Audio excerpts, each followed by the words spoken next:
Okay, here we are, Matthew Russell Lee, Inner City Press, here at the Southern District of New York Courthouse.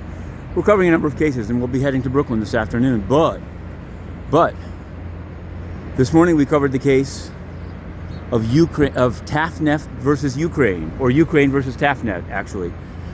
Ukraine is trying to quash subpoenas that Tatneft, a Russian gas firm, has served on a number of its banks and other business partners. Ukraine's argument this morning before Magistrate Judge Sarah Netburn is that at this time of tension with soldiers on their border, these discovery requests are only intended to get information to attack, essentially.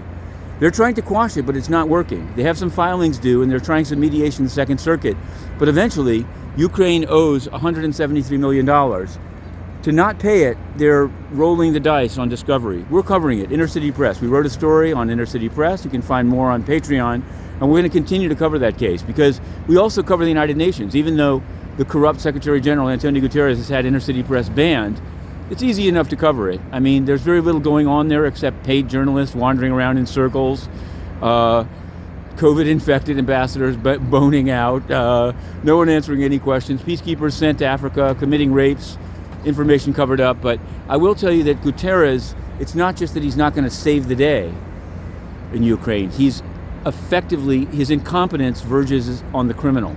He has thrown gas on the fire in Yemen by embracing MBS as he dropped bombs on children and then removing him and the Saudi-led coalition from the children and armed conflicts list of death, list of shame.